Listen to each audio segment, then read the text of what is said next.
Hi all, I'm Markandeya. నేను gate exam రాసిన 2021లో. Okay. PSC కోసము ట్రై చేసిన. సో నాకు 3000 ర్యాంక్ వచ్చి ఉండే. పిఎస్సిస్ రావని ఇంకా నెక్స్ట్ ఏం చేద్దామని ఇంకా అంటే కొద్దిగా నాకు సాఫ్ట్వేర్ వచ్చినా కానీ జాబ్స్ నాకు అంత ఇంట్రెస్ట్ లేకుండే. సివిల్ సైడే చాలా ప్యాషన్ ఉంటుండే నాకు. సో సివిల్లో ఏం చేద్దామని నాకు అంటున్న సమయంలో సీనియర్స్ ఇట్లా ఏడబ్ల్యూ అనే ఒక ఎగ్జామ్ ఉంటుంది, ఇట్లా స్టేట్లో కూడా జాబ్స్ ఉంటాయి అని చెప్పారు. సో నాకు అసలు ఏం తెలీదు. ఇంకా అంటే ఆ సిలబస్ చూస్తే ఏదో జనరల్ స్టడీస్ ఉంది. నాకు టెక్నికల్ స్ట్రాంగే నేను. సో జనరల్ స్టడీస్ ఏమో నేను తెలుగు మీడియం బ్యాక్గ్రౌండు. ఇంకా నాకు అసలు ఏదో చిన్నప్పుడు తెలుగులో చదువుకున్నావు, ఇంకా ఇక్కడ ఇంగ్లీష్లో అంటే నాకు అసలు ఏం రాదు. చాలా భయం వేసింది అసలు. అది ఎట్లా చేయాలన్నా అసలు నాకు వస్తుంది, అసలు చదివితే క్లియర్ చేయగలుగుతాననే అసలు డౌట్ వచ్చింది. సో ఇంకా వాళ్ళు సజెస్ట్ చేస్తుండే ఇట్లా రూపా అకాడమీ అని కొద్దిగా బైలింగల్లో చెప్తారు సారు, నీకు హెల్ప్ అవుతుందిరా, నీకు చాలా బెస్ట్ ఉంటుందని చెప్పారు. సో నేను తీసుకున్నాక నేను ఫస్ట్ సబ్జెక్టు ఇండియన్ జియోగ్రఫీ చూసిన. సో చూసినాక నాకు అర్థమైంది, కాన్ఫిడెన్స్ వచ్చింది. సారు టీచ్ చేసే విధానము బైలింగల్లో చెప్పారు సారు. సో నాకు ఎంత ఇంట్రెస్ట్ వచ్చిందంటే నేను సార్ చెప్తున్నప్పుడు ఆ ఇండియన్ జియోగ్రఫీలో ప్రతి ఒక్క లొకేషన్ని కూడా నేను గూగుల్ మ్యాప్లో సెర్చ్ చేసి మరీ చదువుతుండే అనమాట, అంత ఇంట్రెస్ట్ ఉండే.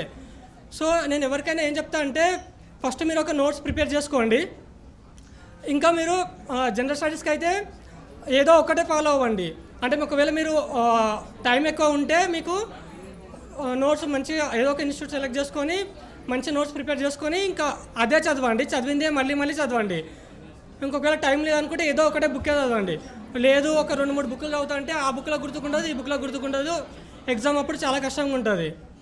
సో ఇంకేం చెప్పాలనుకుంటున్నా అంటే నాకు జనరల్ స్టడీస్ ప్రిపేర్ అవుతున్నప్పుడు చాలా డౌట్స్ వచ్చాయి అనమాట. అంటే ఏం అర్థం కాకపోయేది. సో అప్పుడు నేను పర్సనల్గా వీరబాబు సార్కి మెసేజ్ చేసేది అనమాట, ఇట్లా ఈ క్వశ్చన్ ఇట్లా ఉంది, ఆన్సర్ గూగుల్లో ఒక ఆన్సర్ ఉంది, టెక్స్ట్ బుక్లో ఒక ఆన్సర్ ఉంది ఇట్లా. సో సార్ ఎంత చిన్న క్వశ్చన్, సిల్లీ క్వశ్చన్ అయినా కానీ నాకు రిప్లై ఇచ్చి చెప్పారనమాట ఎప్పుడు.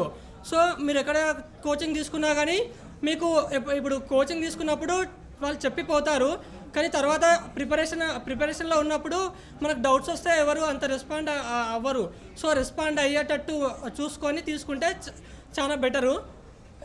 ఇంకొకటి ఏంటంటే మీకు ఏదైనా జాబ్ సిన్సియర్గా మీరు ప్రిపేర్ అవ్వాలనుకుంటే ఫస్ట్ మీ సోషల్ మీడియాకు, బయట ఫంక్షన్స్, పార్టీలు ఇవన్నీ కొద్దిగా దూరంగా, అంటే కొద్దిగా అవాయిడ్ చేయండి మ్యాక్సిమము. కన్సిస్టెన్సీ, హార్డ్ వర్క్ ఇవి చాలా ఇంపార్టెంట్. అంటే కొద్దిగా చదివి మళ్ళీ మధ్యలో వదిలేయకుండా ఎప్పుడూ ఆ ప్రిపరేషన్లో ఉండాలి. ఇంకా స్మార్ట్గా ఆలోచించండి, హార్డ్ వర్క్ చేయండి. స్మార్ట్గా ఆలోచించడం అంటే ఎగ్జామ్కి ఏ టాపిక్స్ ఇంపార్టెంటు, ఏ టాపిక్ల నుంచి ఎక్కువ క్వశ్చన్స్ వస్తాయి, సో అలా సెలెక్టివ్గా ఉండాలి. అక్కడ స్మార్ట్ థింకింగ్ ఉండాలి. బట్ హార్డ్ వర్క్ అయితే ఎప్పుడు చేయాల్సిందే. ఏదో కొద్దిగా చదువుతా, జస్ట్ మెటీరియల్ ప్రింట్అవుట్ తీసుకొని చదువుతా, పైన చదువుతా అంటే రావమ్మా ఇక్కడ. సో హార్డ్ వర్క్ చేయండి.